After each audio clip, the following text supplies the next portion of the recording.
All right. So just real quick in case anyone didn't hear, so this is Dan and Liz. We both work for the City of Glenwood Springs, but I work for the landfill, which is a separate enterprise fund, and then Dan works for the Parks Department, which is part of the city government. So the background is the city runs a class 3 composting site, which is co-located at our landfill facility. We produce compost. We have been in operation since the 90s. Here's a slide with just some general info on what's going on up there.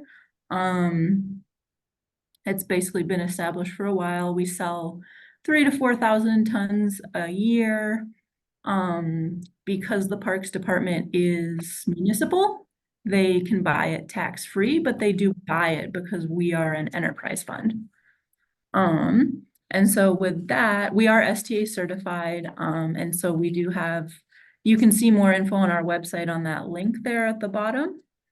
All our prices, and we actually post our STA lab results right on our website. So that's kind of just the background on what the compost is and where it's coming from. And then Dan is going to get into some detail about what he's been doing with it and how it's working for their department. Take it away. So I've been let's see, park superintendent for I'm trying to think here, 3.5 years. So in that time period, what we've started to do is really take advantage of any construction projects around town. And a lot of times that's, we get a lot of help from Public Works when they tear things up. So how do we replace that? But this first one was actually our own projects. We had a Sayre Park, is a park here in town that a group wanted to replace the basketball court with. And in order to save money, we took on all the landscaping replacement behind that after that project was finished up. So we started talking with Liz, and basically all the soils that were there were super compacted, and they'd had turf on them for years. And we had a pretty short window to get grass growing because we were saving money when we weren't going to sod it. So started talking with Liz, and we decided to use compost and topsoil that she was producing for this project. So as project started moving along, started using the material and used it on top of existing conditions that were there. And then we mixed seed in and then actually hydro mulched over the top of that as well too, because this was by the middle of summer. But this is our first learning lesson. We didn't realize that Liz's topsoil was actually a blended mix with compost. So we laid down topsoil, then we laid down compost on top of it. And we didn't replace this with Kentucky bluegrass. We started with a seasonal rye just to get something going quickly. So what happened is by the end of August, first part of September, we had neon green seasonal rye that came up quickly. So for us, it was a big learning curve. And you can start to see this in the photo behind the bleachers here. This came in quickly, and it worked out great. And on the edges of the basketball court, on the picture on the right, you can see that what we were able to do is not only did we use it in the areas that we needed new turf, but then we also used it to top dress any areas that we needed around it. So this was our first experience with the compost and topsoil mixture. We learned our lesson for sure, but it worked out well. So what we decided to do is the next project that came open was, this is Velpus Park, and it's along the banks of the Roaring Fork River right here close to downtown. And this is another public works project that you can see the photo on the left, what used to be the Kentucky bluegrass in the park. And then here's another shot of it. So there was about 42,000 square feet of Kentucky bluegrass got pulled out for a water supply pipeline project. So what we wanted to use this space for was a xeriscape demonstration garden. So this is a trail directly across the street, and it was torn up pretty badly, but was put back into place as close as it could have been to what it was. And we wanted to replicate that. And we wanted to build a zero-scape demonstration garden so we could not only show what we as a municipality could do, but what citizens can do to save water. So as part of that too, as we started building this thing out, is we started talking with Liz of how could we produce signage, and the signage is going to happen this spring to not only highlight the benefits of zero-scape plants, but also the benefit of using the topsoil or compost material from the landfill. So everything that we brought back in came from the landfill. So what you see here is kind of the planting process. It was happening late last summer and then into early fall. So so far it's worked out incredibly well. And what we're going to do is this signage is all going to have QR codes that direct people to the landfill, to the materials that were used, the benefits of it, and then also it's going to link up to Public Works because they have a irrigation timing device giveaway program. And also we as the city are with the help of a county agency are administering the turf buyback program throughout the state. So what we needed here is all the material that came or that was left over from the pipeline project was super compacted. It was a ton of river cobble. And so what we wanted is the compost and topsoil material to blend in here to really give our garden as best of chance as we could. So far, like it's worked out incredibly well. So just have a few more shots. And this is kind of the lower section going down towards the Roaring Fork River. So you can see what was left to us on the right. And then on the left, and then on the right is what the project site looked like in the fall. So we used the compost topsoil blend. All of it was blanketed with compostable erosion mat, everything else. So I think it's going to come back in really well. So what we'll do in the spring is as the snow starts to melt off, we'll start to bring back in more soil material from Liz to help out in all these areas. So what we did underneath that matting is we have our own native seed mix for grasses. And then we also have a wildflower blend in there as well too. So let me see here. I'll stay on that one. So we're using that in there. Unfortunately, I don't have photos, but we are using the same idea in a lot of right-of-way areas that either are torn up from construction projects or we're kind of, I don't know, trying to breathe new life into our garden beds. So what Liz has been producing has worked out incredibly well for us. And so it's a way for us as a city to highlight, the great product that we have. And then kind of the last part for us is that, Liz has some wood chips and some shredded wood that we're also using as well too, in a combination with everything else here in some areas that are closer to our open space. And it's worked out incredibly well. For us, we're starting to make the decision to go this route and let the public know that where we're headed, because traditionally in parks, the thing is to go to Lowe's or Home Depot and buy a couple pallets of mulch or wood chips and a couple hundred plastic bags, just because that's what's always been done. So thankfully, we've gotten staff to buy into this, so we can go this route. So granted, it's, we have the equipment to move the material around, but more of the battle has been is kind of fighting that perception of, well, we always did it this way, or we always bought plastic bags full of material, so why don't we just keep doing that? So we're definitely committed. And then the last thing is that all of our green waste now goes to the landfill, which in turn comes back in the form of compost or wood chips or shredded wood or whatever else. And that goes for even some of our fire mitigation projects that are closer to town, because what we're shying away from in some areas is chipping that wood and blowing it back into place because it just causes more issues. Not only do we have green waste coming from all of our tree work in town, but then a lot of fire mitigation work that's happening around the edges of town too. So, but like all in all, like I think that it's been a good learning process for us. But like I said, we're definitely committed to it now, for sure. And we see the benefits. So it's going to be pretty exciting as we start to continue to breathe life into old planting beds and things like that, to continue to use the compost material. Cool. Yeah. How does it compare? So like cost wise, if you were looking at buying pallets of bagged topsoil from Lowe's, how does that compare cost wise to buying the equivalent amount of bulk material from the landfill? Cheaper to buy bulk material. Yeah. Yeah. And with that too is you don't have the same waste.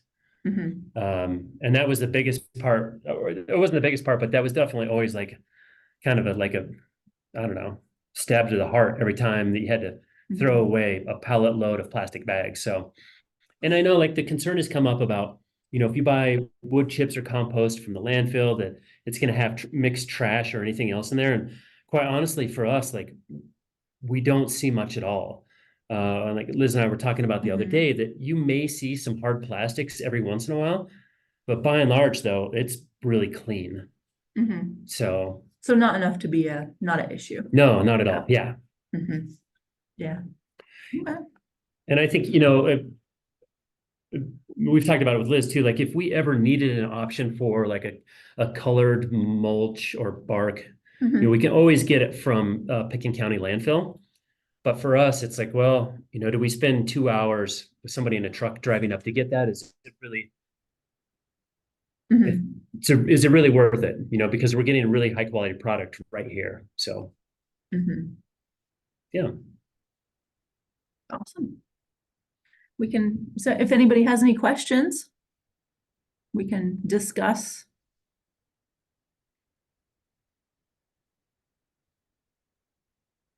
I have a few questions.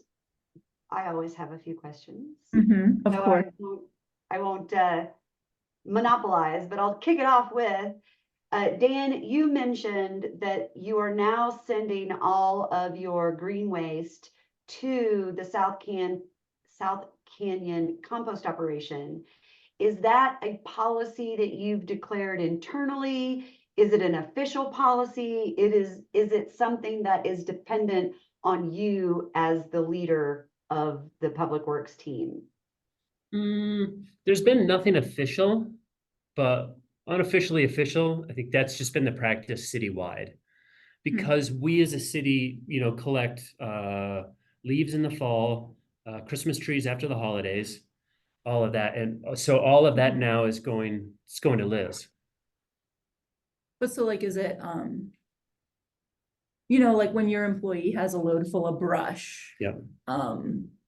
Is it just like when they were new, the first time they had to do that, you told them, yep, this is where you take it? Exactly. Yeah. Yeah. And I think, we have buy-in staff wide. Yeah. It wasn't, before I was here, honestly, it wasn't uncommon practice just to find this nearest dumpster and dump it all in there. Okay. So you have changed the Totally. practices. Yeah. Yeah. Yeah.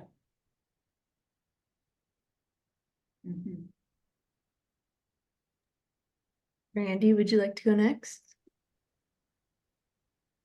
Sure. So I maybe just wasn't listening well, but right at the beginning of the presentation, I think, Liz, you were talking and you mentioned something about being an enterprise and how that, will you repeat what you said about being an enterprise and how you function? I forget what you said. Yeah, no, it's fine, Brandy. Yeah, how we function financially. So, so the landfill is owned and operated by the city, but the landfill and everything to do with it, like all the recycling, all the composting, everything that the landfill staff does, is sort of separated from the general fund in an enterprise fund.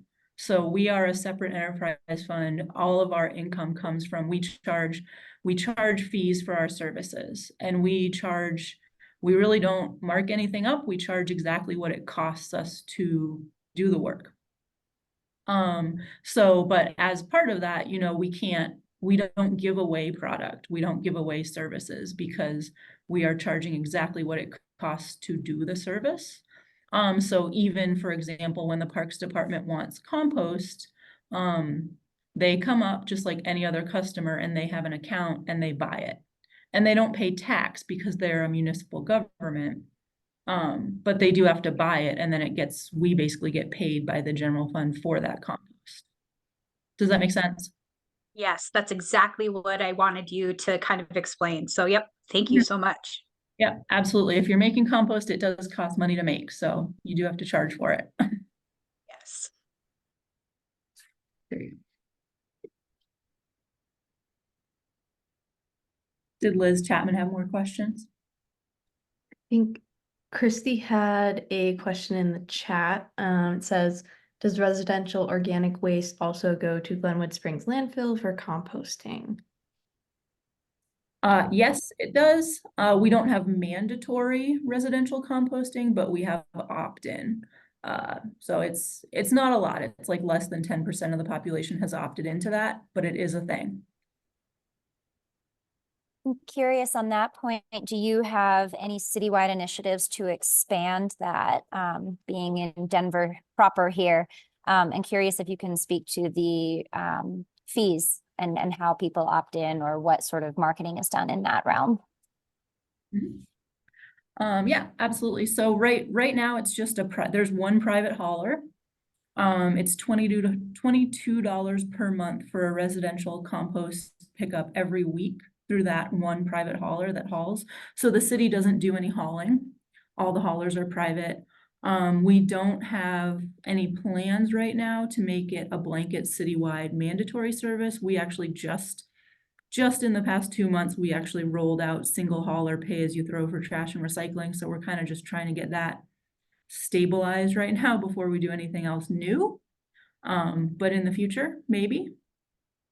We also have an initiative going on right now called the Compost Pioneer Program for restaurants who want to start composting. So we are actively trying to recruit restaurants and get them to compost more just because that's a bigger amount of food waste. And we only have right now, out of about 60 restaurants in town, we have about 8 participating.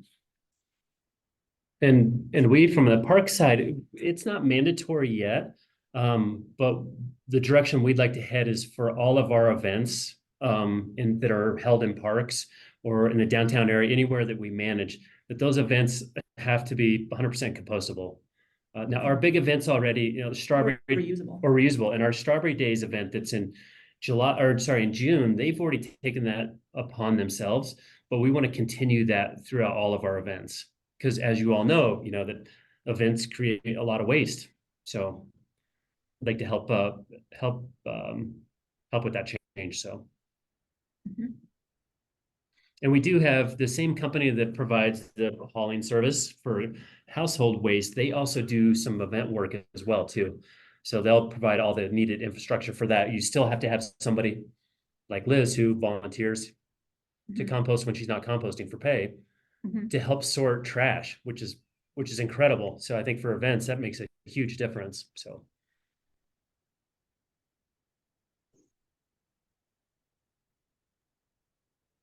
That was my question of who does the events for you guys. So that's great. Brandy, if you want to ask your question, go ahead. Yeah, so of the 10% of residents that bring organics to you guys or have them picked up, I should say, what is the contamination rate, or like, are there any issues at this time? And then I guess like the second part to that question is, are you guys accepting, like, what kind of products do you accept for those 10% of folks that participate? Yeah, that was a hot topic last week at the compost conference. So yeah, first question, what type of contamination? We really don't see, from residential, we see almost zero contamination. First of all, it's opt-in, right? So it's only people who want to do it. Second of all, the hauler, Evergreen Zero Waste, you know, it's their passion to do this. Like they're a small family-owned company. And they aggressively look for contamination and educate customers. So they really don't bring us anything bad.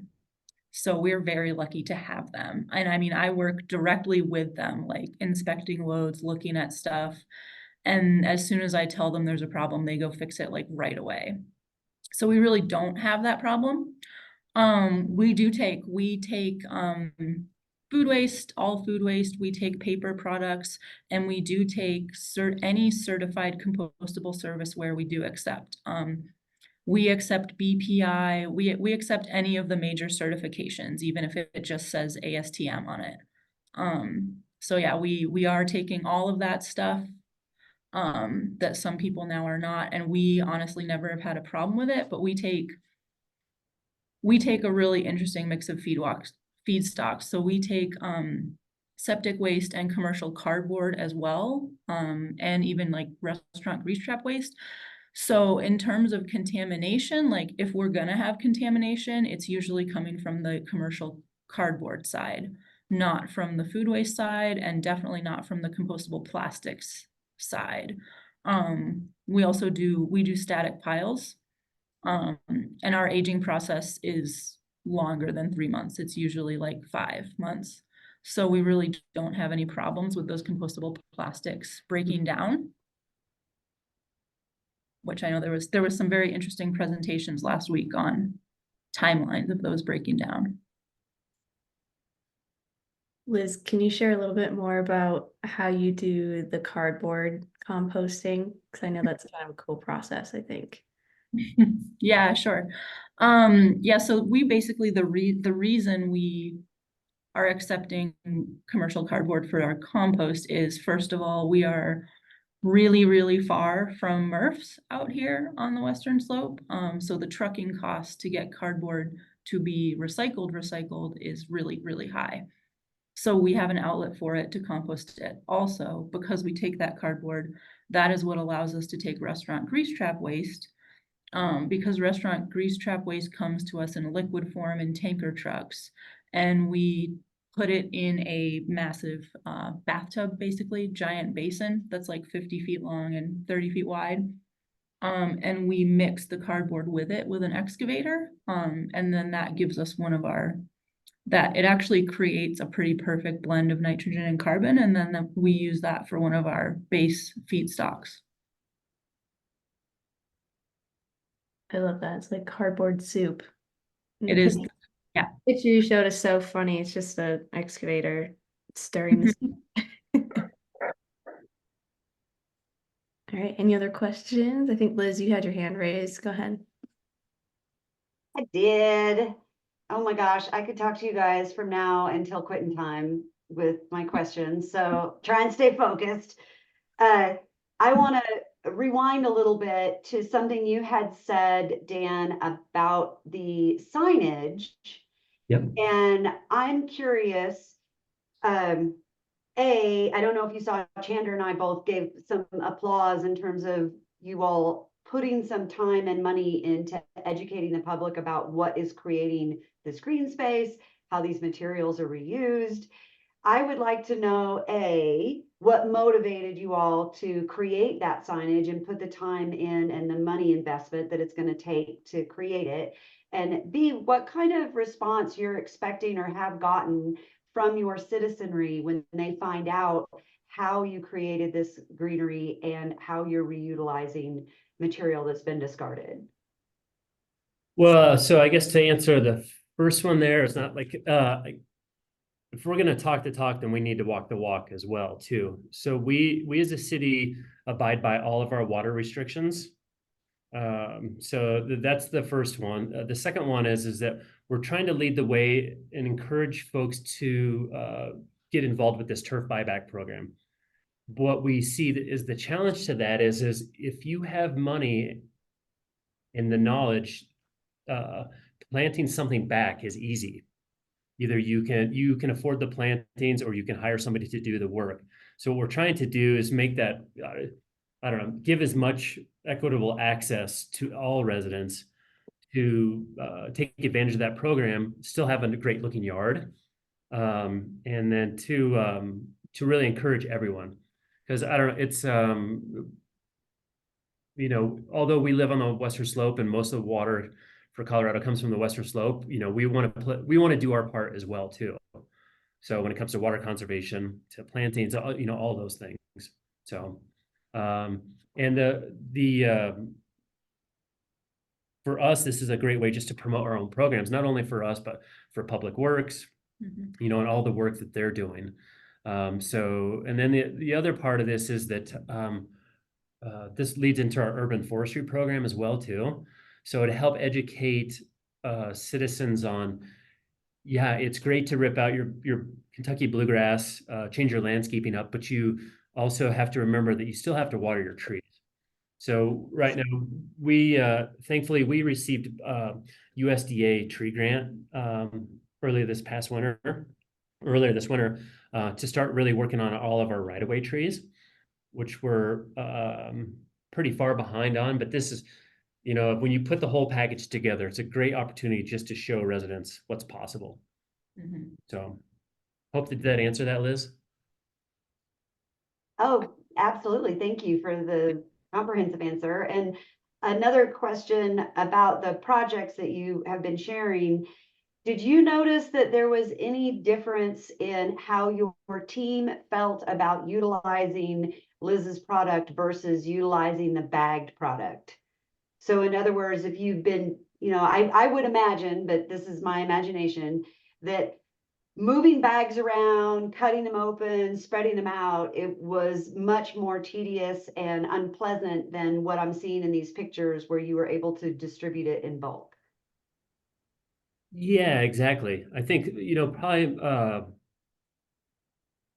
don't know. The challenge is, I don't know, kind of getting over that hurdle of what, you know, we've always done it this way kind of attitude, and then figuring out how to move the product around. But, you know, I don't know, we came up with solutions pretty quickly. So for us, you know, we can just stash product in some of our parks around town, and it's just easy to get to. And quite honestly, like we leave them in parks, like in parking lots to use. And if somebody pulls up their truck and takes a few buckets, better, I mean, way to go. You know, it's, you know, we're not worried about it. That's the really nice thing is we can have it stashed in places. And it's, you know, for us, it's, I mean, the cost is there, but it's not as much as if we left a pallet of bagged compost, you know? So. So like in these pictures right here, Dan, like where you have these piles, what kind of equipment did you use to spread that out, or was it by hand? No, like the largest portion of it just was with a tool cat or something. It helps spread it around with a bucket. Yeah. But yeah, it's, I think once you get past we used to always do it this way kind of attitude, that it's pretty easy, especially when you can cover so much ground so much quicker. Well, So, and to elaborate on that, did you win any hearts and minds? Did you see a pivot in people's attitude once they experienced it, once they experienced the change? well, we definitely got a pretty strong reaction. This project in particular, because the soil was so hot that the way the grass came on and like neon green, it was right on Grand Avenue, which is the busiest street in town, Highway 82. It definitely got people's attention, like what is going on there. So it led to like, yeah, some great conversations for sure. So, and I think the biggest challenge is, you know, we can preach to the choirs, you know, all day long, but it's getting to all those new folks. That's, I think, with this demonstration garden, that's where we're going to be able to make a connection with those who maybe aren't that familiar with, you know, what compost is or what a xeriscape garden is or all those kind of things. So that's the next step for us.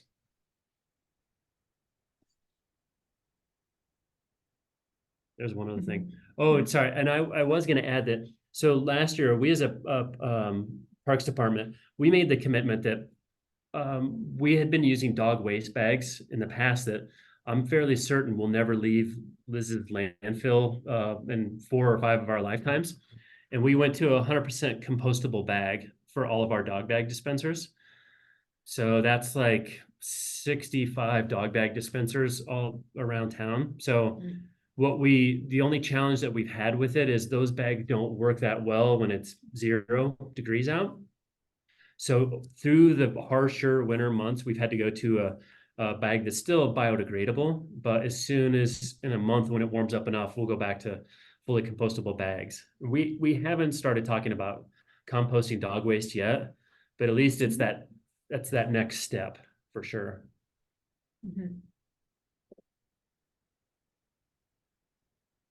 Christy, go ahead. Yeah, I just have a question. So, we work with Denver Botanical Gardens, a lot of groups, Aurora Waterwise Garden, and quite often the messaging is that not to include compost in native plantings when converting into xeriscaping, not to use it when you're planting, of course, trees is a different idea. But, just curious with what made you have the decision like this native soil is so compacted, is so degraded, in order to get the seeds to take, in order to revitalize it, that compost was necessary? And how do we, and this might be another conversation for another day, how do we align on that messaging for mitigating landscapes in different regions of Colorado? Yeah, I think we felt really good about it, that we didn't feel, I guess at one point, probably a couple of years ago, had a conversation with Liz about concerns of, if noxious weeds are getting introduced in the compost, what does that look like coming out? And that, Liz assured us what's coming out, nothing there, it's not going to become an issue. We felt good about using that compost soil, because otherwise it's it's definitely a balance for us. Here is like, what are the cost advantages of it? How good of a product is it going to be compared to, where are we going to get topsoil? How much is it going to cost to truck it in? What's the impact of that overall? I think so that for us is looking at the bigger picture. If it saves us money, it's a shorter haul. We're not driving, we don't have a truck 2 hours on the road just for one load kind of thing. So we thought it was definitely worthwhile.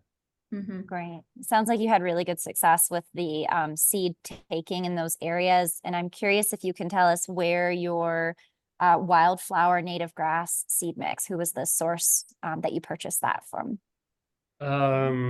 Pheasants Unlimited. Okay, thank you. So what we did is, just so I'm quick on there, Christy, is what we did is we amended our native grass seed mix. So it mimics more now of what Grand Junctions used to be. So we're not just using a blanket seed mix anymore. We're using something that is better in saltier soils and that is more tolerant of heat and drought. Because we know that, unfortunately, we need to be looking that far down the road with our tree plantings or our grass plantings or whatever else, that what used to work here doesn't anymore. That it's kind of hard sometimes to you don't battle, but to work with an old school landscape architect who is still trying to plant aspens and dog willows here on the south side of a structure. And it's like, sorry, but boy, that ship sailed. So that's why I think with all of this together, it really, it's working really well. So. Yeah, if I could just piggyback on that too, from like a soil health perspective, Christy, like I've heard the same thing you were saying of like, there are some really, I guess you would say purists who only want to plant native plants in native soil. And I guess like looking back historically, the way I see it now is that native soil that we have around here, that a lot of native plants have thrived in, that is really low organic material, just with how the climate is changing and how things are getting unpredictable, we really don't know that adaptation is gonna work going forward. But we do know that increasing soil organic matter just helps the soil hold water overall. Like we know that that's true. So I do feel like it's, even in order to give native plants a better chance of continuing to survive here as their ranges maybe move on them, but we want them to stay here. So I feel like even though, yes, it's not historically like accurate or pure, giving them that increased soil organic matter can help them stay here longer and maybe extend their range.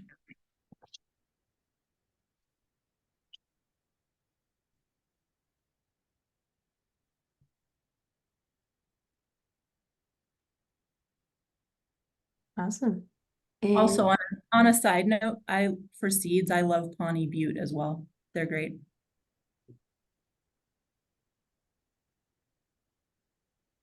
sweet. Liz, go ahead. Ah, thank you, Allie. Liz, jabbing again. So do you have other grander plans? Like if we were to look at the 10-year horizon for how you see this program evolving, could you give us some insight into what that looks like? Wow, 10 years? Yeah, well, I think we'll continue to increase the use, because what we're looking at now is where in our parks can we start to move away? I don't know, where can we get rid of non-functional turf? That we know that some type of turf will be needed in plain areas. So if they're ball fields or certain areas of parks, but where we can move more towards native grasses. So I think we can continue to use a product, and also as we reduce our water usage as well too, trying to help amend the soils, just because it's, I don't know, it's not just us that suffers a little bit, but a lot of times our parks are not in the greatest of condition when they became.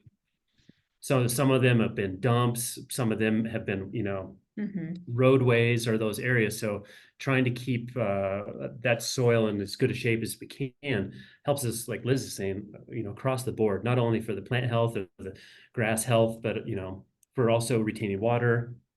So I think it will only continue for sure. And as we change our grass type as well too, because as we move away from Kentucky bluegrass, maybe something more that there's one particular grass that we're looking at right now is actually from the Front Range. I think it's called Vortex. And it's a bit of a blend it's a lot hardier. So yeah, I think it will only continue. Yeah, definitely in the next 10 years. Well, and to follow up on a point you just made, Dan, do you have any metrics that you're going to be able to share in terms of estimation about carbon sequestration or water retention, that in addition to the justification for going this route from a cost savings and a circular local economy standpoint, but also the larger soil health, water conservation, sustainability standpoint? Are you going to be, is that something that our group, you would be willing to share with our group? Are you going to share it with council? Yeah, absolutely. So we're keeping track of all turf. So we've kind of I don't know, obsession with data has not just begun, that we're keeping track of everything across the board. So, how many mowable acres do we have? How many acres of turf are we caring for? When we remove turf, what is going back in its place? And kind of along a supporting part of that as well too is that we just completed our tree inventory last year with Planet Geo. So we have all of our tree data in Tree Plotter. So the other close municipalities, Aspen has their tree inventory there, and so does the city of Grand Junction.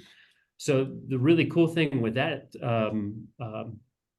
platform is that you can go and look. You can look at the stormwater benefits. You can look at what are the cooling effects of trees. So long story short, yeah, Liz, I think as we start to build this program, we're keeping really good track of what we're doing to help support that. So because it'd be really great to be able to share hard numbers with people. Because it's easy to say, oh, hooray, look at us. It's nice and pretty, but we want someone to back it up. Yeah. Yeah, we would definitely share that for sure.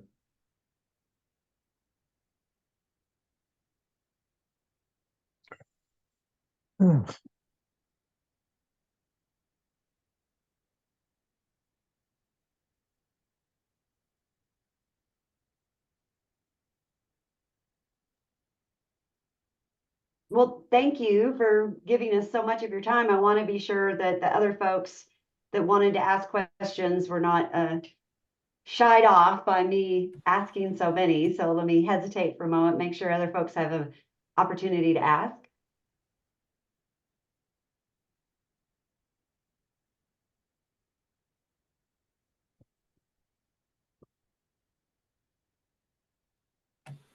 I just want to say thank you. This was great. You know, in the city and county of Denver, we are definitely have a mandate to move to organic compost, healthy soils being part of the results of our Waste No More ballot measure that Parks has agreed to implement more organic diversion into the soils of our city parks and uh, using that locally to have a source for our locally organic diversion.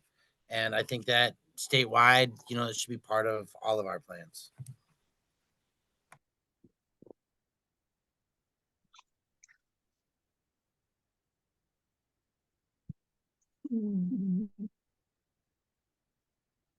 Well, thank you for presenting to us, Liz and Dan. I hope that some of our municipalities will take advantage and take heart. I know that we had a relatively small audience today, but we have seen that these snack and shares get watched after the fact. So Allie, will you walk us through how this will be made available for folks later?